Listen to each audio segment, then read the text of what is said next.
तुमच्याकडून काही बाईट दिली जाणार नाही? नुसतं किती खोक्यांवर कारवाई झाली सर? कारवाई तुम्हाला दिसते ना, इकडे 15 ते 20 खोके आणि तिकडं 5 ते 7 खोके. कशासाठी अतिक्रमण केले होते रोडवर.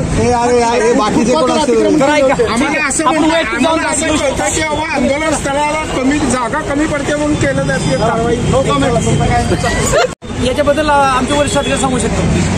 बरं, किती खोक्यांचा म्हणजे कारवाई झाली? किती खोक्यांवर कारवाई झाली? नाही, ज्या पद्धतीने अतिक्रमण काढण्याचं हे आहे त्या पद्धतीने चालू आहे सर. आम्ही वरिष्ठ अधिकारी हजर आहे. सर्वात पहिला काय कल्पना दिली नाही. तुम्ही म्हणला रात्री काय सांगायला लागले तर रात्री येऊन काढा रात्रीचं वेळ रात्री कोण काढणार? दिलं तर पण दिले तर नाही कल्पना, कोणालाच माहीत नाही. सर्व सामान तसंच होतं आमचं.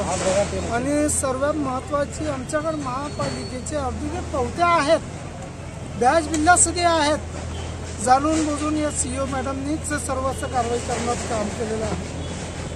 एवढ्या वर्ष 30 वर्षापासून आम्ही इथं काम करतो. याच्यावर एकाकांचे कमीत कमी 2-2, 5-5 कुटुंब राहतात, जगतात. याचं सर्व प्रशासनाने सर्व कुटुंबाचा लई मोठा नुकसान केलेलं आहे. याच्यावर माझ्याकडे बोलायला आता शब्द नाही की बाबा मी तुम्हाला काय सांगू. आम्ही जिल्हा परिषदचे सर्व कामं करायचं आणि प्रत्येकांना आम्ही सहकार्य करायचं. मिळत नाही म्हणून ही कारवाई केली जाते. साहेब, नेहमी हाडामास्तरचे मोर्चे असू द्या, अंगणवाडीचे सेविकाचे असू द्या आणि शिक्षकांचे मोर्चे असू द्या, आम्ही स्वतः दुकान बंद करून साहेब त्यांना सहकार्य करतात. असं काय नाही म्हणून तुमच्याकडे पावती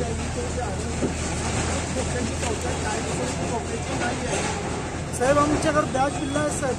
कमीत कमी ठराविक खोकेधारकांना दिलेले आहेत. जे जुने आहेत, जे दंड स्वरूपात आहेत ते 2000 नंतरचे खोके आहेत, ते 2000च्या अगोदरचे आहेत. इथं बॅच बिल्ला दिलेले आहेत. कारवाई कोणाच्या सांगण्यावर होती? हे CEO मॅडमच्या सांगण्यावर होते असं आम्हाला कळवलेलं आहे. आता आम्ही अधिकाऱ्यांना बोललो, रिक्वेस्ट पण केलो. त्यांना म्हणलो रमजानचा सण सुद्धा आज माझा उपास आहे. मी त्यांना म्हणलो आता सर्व उपासचे वेळ आम्ही ना म्हणलो, वेळ आम्हाला थोडी वेळ द्या मॅडम, पण आम्हाला वेळ द्या, उपास सुरू द्या, आम्ही काढून घेतो. तर त्यांनी ऐकलं नाही. आमच्या सर्वांचं वाटोळं केलं ते. आता याच्या पुढे का आम्ही तीव्र आंदोलन करणार. आमचं जे नुकसान झालं आहे, तुमच्या सर्व पत्रकारांची विनंती आहे की आमचं भरपाई करून आम्हाला तुरंत निर्वाह विस्तार करून देण्याची मागणी करतो. कारण की CEO मॅडमच्या हात आमचा ठराव आहे. एक खोके आज बांधून द्यायचा ठराव पण आहे. आमच्याकडे सर्व फाईल आहे.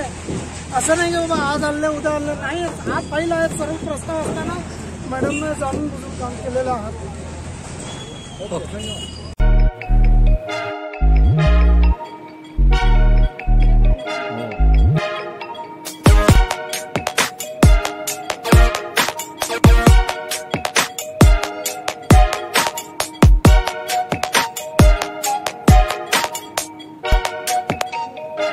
सोलापूर शहरातील सुप्रसिद्ध हॉस्पिटल म्हणजे सेंट्रल मल्टी स्पेशालिटी हॉस्पिटल मागील अनेक वर्षापासून सेवा बजावत आहे. 24 तास इमर्जन्सी सर्व्हिस, मॉडर्न टेक्नॉलॉजी, अनुभवी डॉक्टर्स तसेच अत्याधुनिक तंत्रज्ञान सुविधांनी सुसज्ज स्त्रीरोग प्रसूती विभाग, ऑर्थोपेडिक विभाग, मेडिकल विभाग आणि इतर एकमेव नाव म्हणजे सेंट्रल मल्टी स्पेशालिटी हॉस्पिटल. पत्ता गणेशपेठ शॉपिंग सेंटर, मंगळवार बाजार, सोलापूर.